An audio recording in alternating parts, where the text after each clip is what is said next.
રાજકોટના ગોંડલમાં સગીરને માર મારતા હવે વિવાદ વધુ ઉગ્ર બન્યો છે અને મારામારી કેસમાં બે સમાજ આમને સામને આવી ગયા. જાહેરમાં સગીર પર 3 શખ્સોએ હુમલો કરતા બે સમાજ આમને સામને આવી ગયા. સગીરને સમર્થનમાં પાટીદાર સમાજ આવ્યો છે અને રસ્તા પર ઉતરી વિરોધ કર્યો. એટલું જ નહીં, ઘટનાની તપાસ માટે સ્પેશિયલ ઓફિસરની નિમણૂક કરવાની પણ માંગ કરી છે. મહત્વનું છે કે સગીર પર 3 શખ્સોએ હુમલો કર્યો હતો.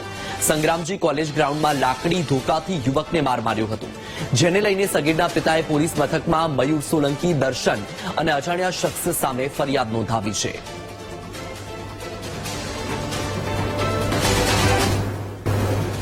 એટલું કીધું, અમે બે વાત કરતા હતા, અમે તને કઈ નહોતા કહેતા એમ કરીને અમે એને સોરી કીધું કે ભાઈ અમે તને કઈ નહોતા કહેતા.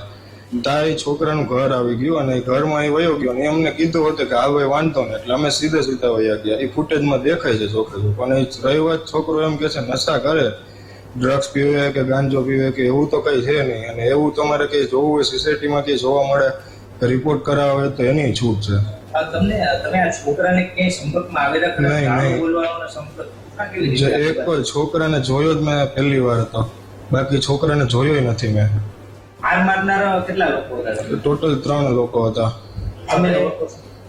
ના એ કોઈને નથી ઓળખતો. એમાં એક ક્રિકેટ કોચ છે ને, ત્યાં હું કોચિંગમાં જાતો ક્રિકેટમાં. એ સર જે છે ને મયુરસિંહ કરીને, એની પાસે જ હું ક્રિકેટ શીખેલો હતો. પણ હવે એ સર જ મને મારેલો છે.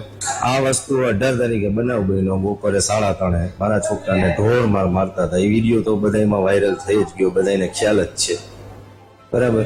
અને બાકી રહી વાત એને સામે ફરિયાદ કરવાની, પોક્સોની રાન તેની બધી કરી છે, તો એ વસ્તુ ક્યાંય સાબિત જ નથી થતી. કારણ કે મારો છોકરો કાંઈ આવારા તત્વ નથી. એને એવું પણ કીધું છે કે ખીચામાંથી પૈસા કાઢી લે છે છોકરાઓને. તો મારો છોકરો બધા સીસીટીવી જોઈ લેવાની છોડ કે ભાઈ સવારમાં 7:30 રાજકોટ બસ સ્ટેન્ડેથી જ મેં એનું એક્ટિવા પાર્ક કરીને અને નીકળે છે, બરાબર છે. તો બધું હું કહું ચેક કરી લ્યો. જે ખોટું હોય છે દૂધ ને પાણીનું પાણી થઈ જાય. બાકી આ વસ્તુ ખોટી મારા છોકરા ઉપર અત્યાચાર કરવામાં આવ્યો છે.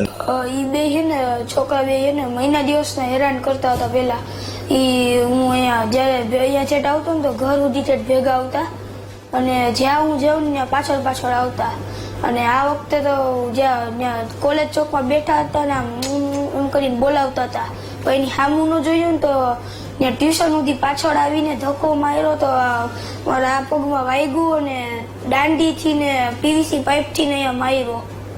તો એ નિશાને તો અને પ્રાઇવેટ પાર્ટ જ્યારે મહિના દિવસ 30 વાર પ્રાઇવેટ પાર્ટ ખેંચ્યું એને.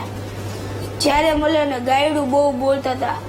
એ કંઈક બીડી લઈને બીડી સાફ કરીને કંઈક ગ્રીન કલરનું અંદર નાખીને પીવે. અને એને એકવાર દારૂ પીવડાવવાની ટ્રાય કરી, પણ હું ભાગી ગયો ને એટલે.